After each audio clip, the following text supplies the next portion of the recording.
اب تک ہم انسان یہی سمجھتے ہیں کہ انسانی سوچوں اور خیالات کا مرکز صرف ہمارا دماغ ہے، کیونکہ یہ ہمارے پورے جسم کو کنٹرول کرتا ہے۔ اس کے علاوہ سوچنا سمجھنا صرف اسی کا کام ہے۔ جبکہ دوسری طرف انسانی دل جسم کا ایک ایسا آرگن ہے جو کہ انتہائی اہم ہے، جس کا کام پورے جسم کے اندر خون کی سپلائی کو بحال رکھنا ہے، ورنہ کوئی بھی ایک آرگن ٹھیک سے کام نہیں کر سکتا اور پورے جسم کی موت واقع ہو سکتی ہے۔ یہ بالکل دماغ کے جتنا اہم ہے۔ مگر سوال یہ ہے کہ کیا دل بھی سوچ سکتا ہے؟ کیا یہ بھی فیصلہ کرنے کی صلاحیت رکھتا ہے؟ یا دل اور دماغ کا آپس کے اندر انسانی سوچوں اور فیصلہ کرنے کے لیے کوئی کنیکشن موجود ہے؟ اگر میڈیکل سائنس کی بات کریں تو میڈیکل سائنس اس پر اب تک کوئی وضاحت نہیں رکھتی، بلکہ اب تک ریسرچ کر رہی ہے کہ اس کے کنیکشن کو جان سکے، کیونکہ یہ بہت ہی کمپلیکیٹڈ ہے۔ جبکہ قرآن پاک میں درجنوں ایسی آیات موجود ہیں جو کہ واضح طور پر یہ بتاتی ہیں کہ انسانی دل بھی سوچتا ہے، یہی انسان سے اچھے اور برے فیصلے کرواتا ہے۔ اور قرآن کریم کا ایک ایسا معجزہ جس نے میڈیکل سائنس کو ہلا کر رکھ دیا کہ انسانی سوچوں پر کس کی حکومت ہے، دل کی یا پھر دماغ کی؟ آئیے اس اہم ترین سوال کا جواب قرآن اور میڈیکل سائنس کی روشنی میں جاننے کی کوشش کرتے ہیں۔ قرآن کریم کی ان آیات پر ذرا غور کریں اور ان کا مطلب سمجھنے کی کوشش کریں کہ اللہ فرماتا ہے کہ ہم نے انسان کو پیدا کیا اور ہم اس کے دل میں ابھرنے والے وسوسوں تک کو جانتے ہیں۔ وسوسے یعنی خیالات کو، جو کہ دماغ کا کام ہے، لیکن اللہ فرماتا ہے کہ یہ دل کے اندر پیدا ہوتے ہیں۔ پھر اللہ فرماتا ہے کہ ہم انسان کی شاہ رگ سے بھی زیادہ اس کے قریب ہیں۔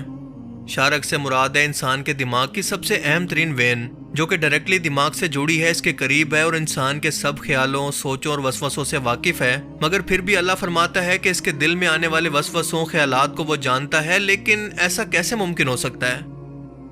ایک اور جگہ اللہ پاک فرماتا ہے کہ وہ لوگوں کے دلوں کا حال تک جانتا ہے، بھلا وہ نہیں جانتا ہوگا جس نے اسے پیدا فرمایا؟ پھر فرمایا ان کے پاس دل ہیں مگر وہ ان سے سوچتے نہیں۔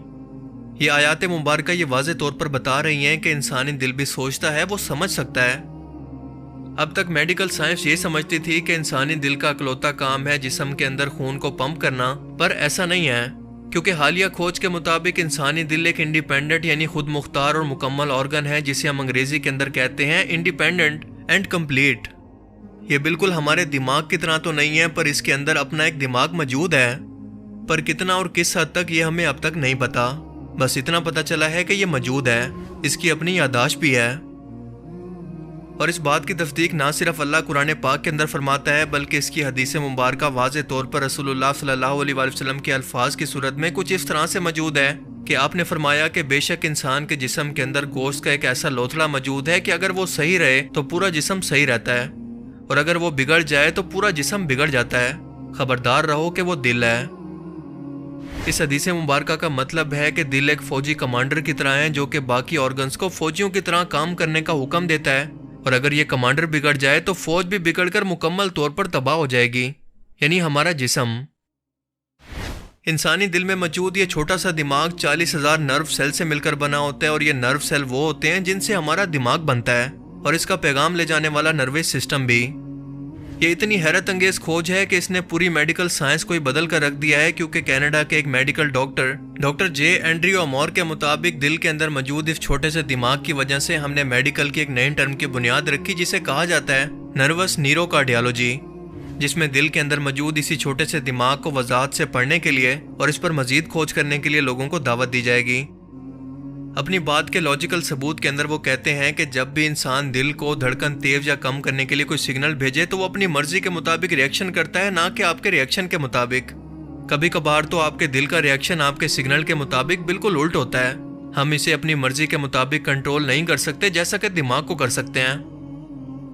ان کے مطابق دل اور دماغ ایک دوسرے سے کیمیکل ریئیکشن کی صورت بات چیت بھی کرتے ہیں، اور ان دونوں کی صحت یا ان کا آپسی کنیکشن ایک دوسرے کو افیکٹ بھی کرتا ہے۔ مثال کے طور پر اگر دل سیڈ ہے یا وہ ٹینشن میں ہے تو اس کا اثر ان کے دماغ پر بھی ہوگا، اور اس کا بالکل الٹا بھی، یعنی دماغ بھی دل کے لیے بالکل ایسا ہی محسوس کرے گا۔ لیکن کیا آپ یقین کریں گے کہ آج سے 1400 سال پہلے نازل ہونے والے قرآن کریم کے اندر اللہ پاک بالکل یہی الفاظ دہراتے ہوئے فرماتا ہے کہ عقل کا ذمہ دار اور مقام صرف دماغ نہیں بلکہ قلب یعنی انسانی دل ہے، اور انسانی جسم میں روح کے رکنے کی جگہ بھی یہی ہے۔ ایک اور جگہ فرماتا ہے کہ ان کے پاس دل ہیں مگر یہ ان سے سمجھتے نہیں ہیں، یعنی اللہ تعالیٰ نے سوچنے سمجھنے کی نسبت دل کی طرف کی ہے، جس کی وجہ سے بعض لوگوں کو یہ غلط فہمی ہوتی ہے کہ یہ کام تو دماغ کا ہے، لہٰذا قلب سے مراد دماغ ہے، پر ایسا نہیں ہے۔ کیونکہ سوچنا سمجھنا روحانی طور پر دل کا کام ہے، نہ کہ جسمانی طور پر۔ جسمانی طور پر یہ دماغ کا کام ہے، کیونکہ جب اللہ پاک یہ فرماتا ہے کہ اللہ کے ذکر سے جب بھی انسان غافل ہوتا ہے تو اس کا دل سیاہ ہو جاتا ہے، اور اس کے علاوہ اللہ نے ان کے دلوں پر مہر لگا دی ہے۔ ہم نے ان کو دل دیے پر وہ سوچتے نہیں ہیں۔ ذرا غور کریں کہ یہ سب چیزیں روحانی طور پر ہیں، جسمانی طور پر نہیں، جو اس بات کی طرف اشارہ کرتی ہیں کہ نہ صرف میڈیکلی طور پر بلکہ اصل میں روحانی طور پر دل سوچنے سمجھنے اور فیصلہ کرنے کا کام کرتا ہے، جبکہ دماغ جسمانی طور پر۔ مثال کے طور پر اللہ انسانوں کو یہ دعا سکھاتا ہے کہ میں شیطان کے شر سے اللہ کی پناہ مانگتا ہوں، جو کہ انسانوں کے سینوں میں وسوسے ڈالتا ہے، جنہیں ہم ڈاؤٹس یا شکوک و شبہات کہتے ہیں۔ اب بظاہر تو خواہشات، ڈاؤٹس یعنی شکوک و شبہات تو دماغ کے اندر پیدا ہوتے ہیں، تو اللہ اس کا ذکر دل کے متعلق کیوں کر رہا ہے؟ کیونکہ یہ سب کچھ روحانی طور پر ہوتا ہے، فزیکلی طور پر ہمیں نظر نہیں آتا۔ اور بالکل یہی وجہ ہے کہ ہارٹ ٹرانسپلانٹ یعنی دل کے آرگن کو بدلنے کے باوجود بھی کسی بھی شخص کی پرسنالٹی اور اس کے جذبات بدلتے نہیں ہیں، کیونکہ اس کے جسم کا آرگن بدلا گیا ہے، نہ کہ اس کی روح کو۔ انسان کا کیونکہ دل ہی وسوسوں اور برے خیالات اور گناہوں کا مرکز ہے، اور اسی لیے بچپن کے اندر ہی رسول پاک صلی اللہ علیہ وآلہ وسلم کے سینہ مبارک کو چاک کر کے آپ کے دل مبارک کو باہر نکال کر اسے زمزم سے پانی سے دھونے کے بعد حضرت جبرائیل علیہ السلام نے اسے واپس لگا دیا۔ اللہ کا یہ حکم بنا کسی مفسد کے نہیں تھا، کیونکہ روح انسانی دل کے اندر ایسے پھیلی ہے جیسے گلاب کی پتی کے اندر سرخ رنگ اور کوئلے کے اندر آگ۔ اس روح کا مرکز انسان کا دل ہے، جیسا کہ جسمانی وجود کا مرکز انسان کا دماغ ہے۔ قرآن کریم میں اللہ پاک واضح طور پر انسانوں کو یہ فرماتا ہے کہ جب انسان نیند کے اندر ہوتا ہے تو اللہ پاک ان کی روحوں کو قبض کر لیتا ہے، اور جس کی موت کا وقت قریب آ گیا ہو اس کی روح عالم ارواح کے اندر ٹھہر جاتی ہے، جبکہ جس کی موت کا حکم ابھی تک نہیں آیا وہ روح ہر صبح کو اس کے جسم کے اندر واپس لوٹا دی جاتی ہے، جب تک کہ اس کی موت کا وقت قریب نہ آ جائے۔ انسانی روح کے جسم کو چھوڑ کر جانے کا یہ عمل بھی بالکل دل کی وجہ سے ہوتا ہے، کیونکہ جسم کے دل کے اندر انسان کی یہ روح موجود ہوتی ہے، اور جب یہ روح انسانی دل سے نکل جائے تو انسان کی موت واقع ہو جاتی ہے۔ دل کا چھوٹا سا دماغ اپنی مدد آپ کے تحت چلتا ہے، اور دماغ سے سگنل یا مدد لیے بغیر کافی ٹائم تک زندہ بھی رہ سکتا ہے، جو کہ شارٹ ٹرم یا اس کی کچھ ٹائم کی میموری کہلاتی ہے۔ یہ نہ صرف انفارمیشن کو سٹور کرتا ہے بلکہ اس کو محسوس بھی کرتا ہے۔ انسانی جسم ایک مخصوص پہلے سے طے شدہ کوارڈینیشن نظام کے اصولوں کے مطابق کام کرتا ہے، جسے کہا جاتا ہے کوارڈینیشن اینڈ کنٹرول، یعنی جسم کے تمام حصوں کو جوڑ کر ایک کرنا اور ان سے کام لینا۔